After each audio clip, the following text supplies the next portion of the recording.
Welcome to our deep dive today. We're going to be exploring CME, Cuevas Manic exercise, this Hmm. really specialized therapy that's making some pretty big waves Yeah. in helping children with motor disabilities. Yeah.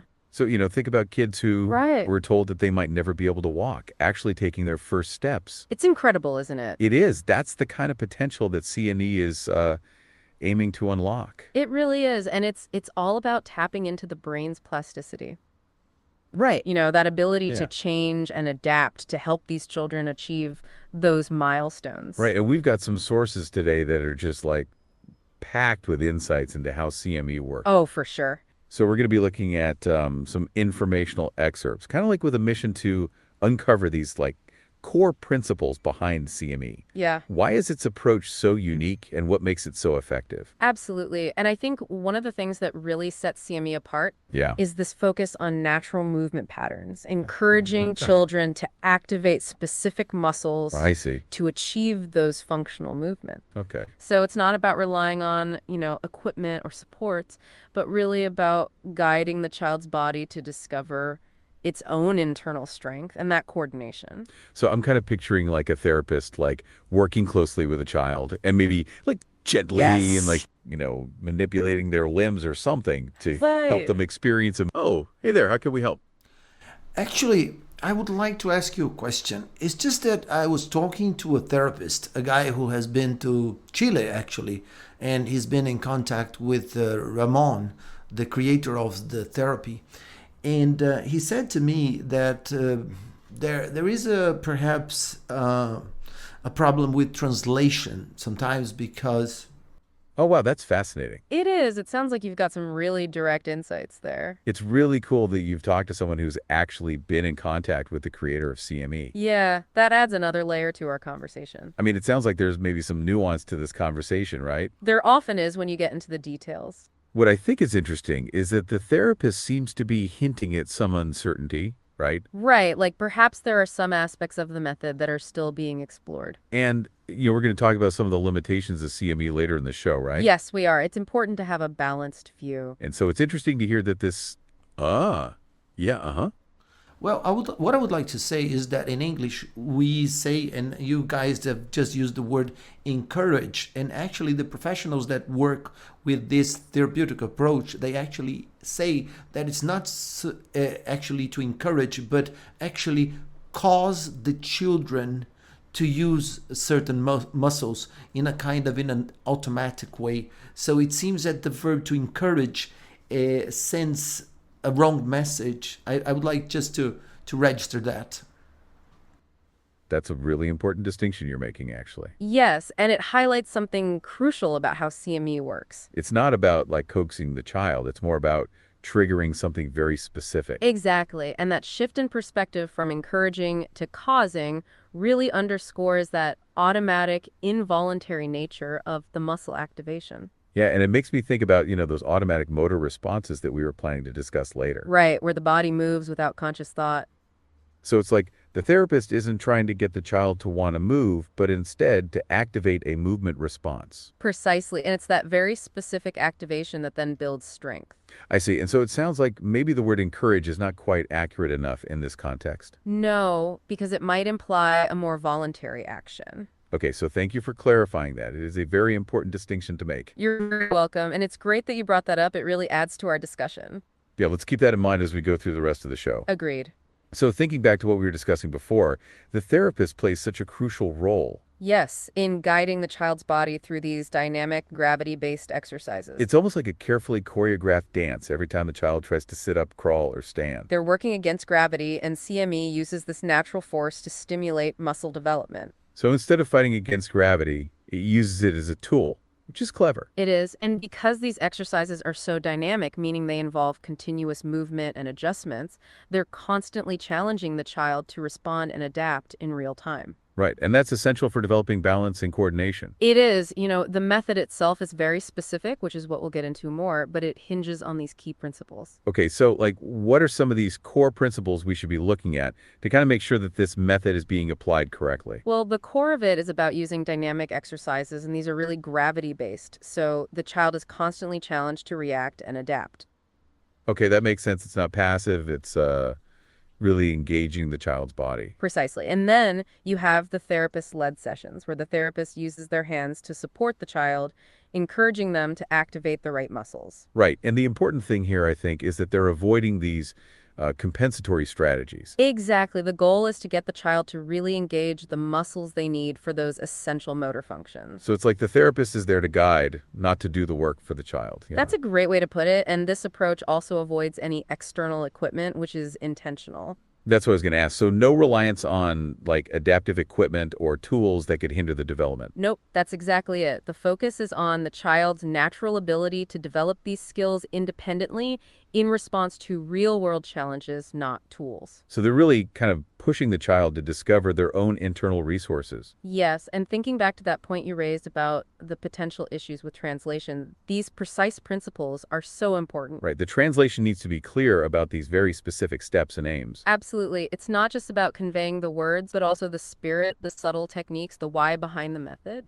Okay, so we can keep that in mind. And, what populations are actually ideal for CME? Well, it's primarily used for children with developmental delays or those who have motor challenges due to neurological conditions. Okay, so children with cerebral palsy, Down syndrome, or other genetic disorders, would that be the target group? Exactly. And each session is highly individualized, which makes this therapy so adaptable to different children. And like you said, that means families play a critical part in continuing that support and learning at home, right? Yes, that consistency is so key, reinforcing motor skills, and it's all about encouraging them to carry over what they've learned, or perhaps more accurately, cause them to carry over what they have developed. This has been really insightful, and I'm glad you, our special listener, asked that question because it highlighted how critical it is to be accurate. Yes, the details are so important, especially when you're dealing with something as intricate as motor development and therapy. This has been such an important discussion about the key elements of CME and how they all tie together for best effect. Indeed, and it gives us a solid foundation for further exploration into this really interesting therapy in the future. Okay, so before we move on, the source material mentioned these automatic motor responses. Oh, yeah. What exactly are those? So automatic motor responses are basically instinctive movements hardwired into our brains. Okay, Think about a newborn baby's grasp reflex. right. You touch their palm and their fingers instinctively curl around your finger. Yeah, I see what you mean. CME taps into these primal reflexes to help jumpstart the development of more complex movements. It's like awakening these dormant pathways, helping the child's body remember how to move. Yes, in a way that might have been inaccessible before. Okay. And a CME therapist, through their skilled touch and support, can actually evoke these automatic responses, Wow. helping the child's brain rewire itself for more efficient movement. That's amazing. They know how to position the child and provide just the right amount of assistance to trigger these innate motor patterns. It seems kind of counterintuitive that by focusing on these like very basic instinctive movements, you can help a child achieve like incredibly complex motor skills. It is pretty remarkable. It is. That's the beauty of CME, It utilizes the body's own inherent wisdom and potential to promote growth and development. Okay, that's great. And this is where avoiding those compensatory strategies becomes really crucial. Compensatory strategies, what are those? Okay, so imagine a child who, let's say, struggles to stand. Okay. They might lean heavily on furniture or maybe develop an awkward gait to compensate for that weakness. Okay, they're like workarounds. Yeah, like workaround. That might actually prevent the child from developing the strength and coordination that they need to really overcome the challenge. Absolutely. Okay. CME aims to break these patterns by encouraging hey, yeah, what's up? I just would like to share with you something about this compensatory strategy. One day I was present at a CME session, and the therapist was conducting an exercise in which a child was supposed to climb some steps. And that child was really struggling and leaning forward. And the mother who was nearby felt the child's pain and moved closer in an attempt to help the child. And the therapist stopped her, explaining that actually it was very important for her not to help the child at that moment, and that she was conducting by holding the ankle and the child's knee to give her only the necessary support. And that painful moment actually in a way was part of the exercise. Wow, thank you for sharing that. That's a really powerful example. Yeah, it really brings to life this idea of avoiding compensatory strategies. It does. You see, the natural instinct of a parent is to help, right? Of course, especially when they see their child struggling. But as your anecdote demonstrates, sometimes that instinct can actually hinder the child's progress. It's a delicate balance between supporting and, letting the child's body figure things out. Right, and it really highlights how specific the therapist's role is. Yeah, it is so precise, carefully supporting the child in just the right way. And that controlled support allows the child to experience the movement without the crutch of a compensatory strategy. And that's where that pain comes in, right? It's not about making the child comfortable. Precisely, because it's about triggering the body's natural response to challenges. Like the therapist is very intentionally creating an opportunity for growth. Exactly. It's not about taking away the struggle, but about guiding the child through it. And it sounds like it's not just about the child, but the parents learning to support in a new way too. Yes, that's why the family involvement is so crucial, because it's a whole mindset shift. I see. And it's a testament to the dedication of the therapists as well as the family. Absolutely. This kind of support requires a deep understanding of CME principles. Okay, so thanks again for that really great story.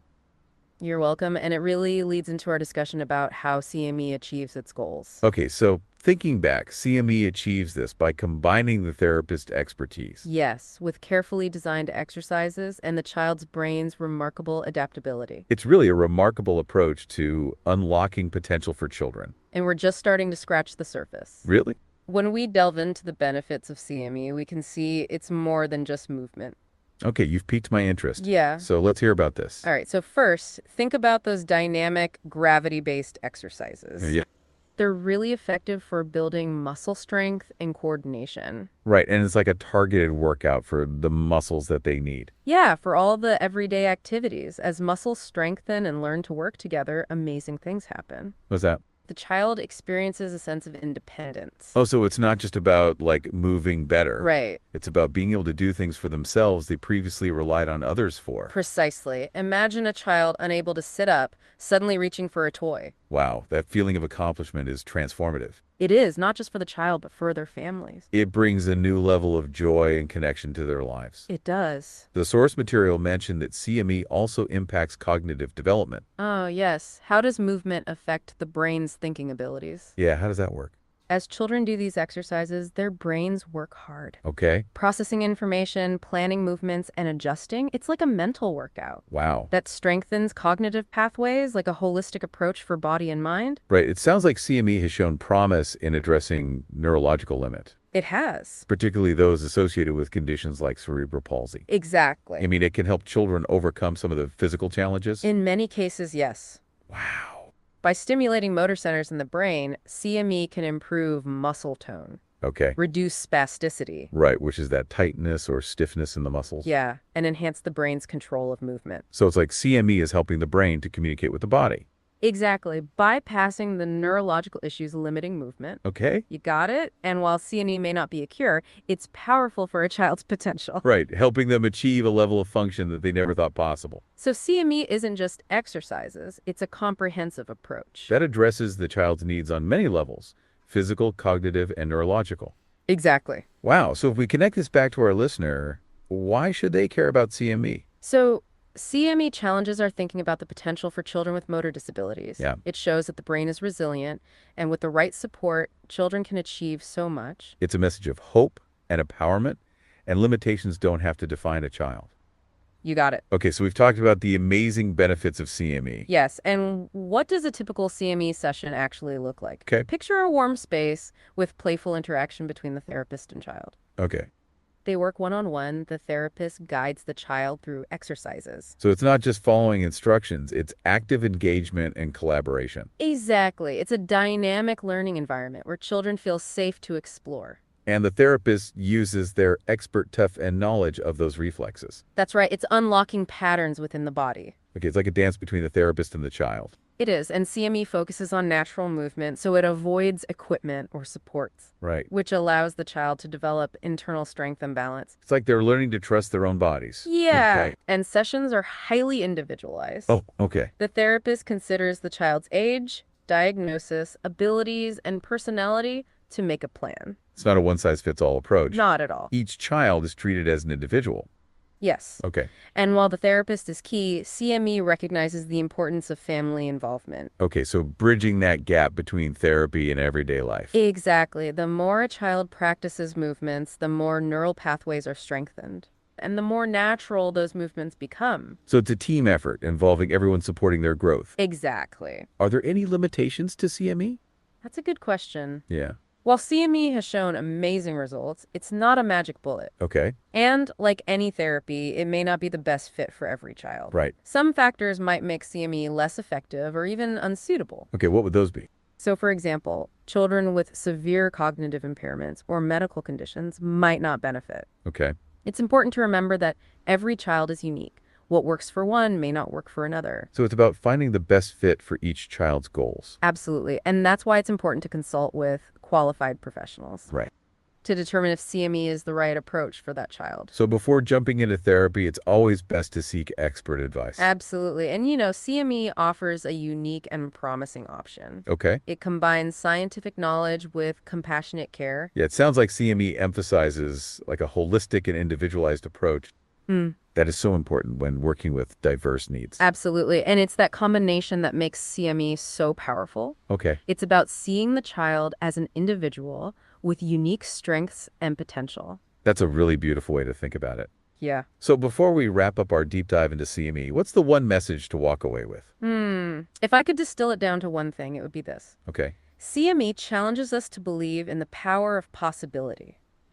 It reminds us that even with neurological challenges, the brain can adapt and grow. It's a powerful message of hope and resilience. Yeah. It's like this reminder that limitations don't have to define a child. Absolutely. And if CME can achieve such remarkable results, then it really encourages us to be more hopeful. Thanks for joining us on today's deep dive into CME. We hope to see you next time for another interesting topic.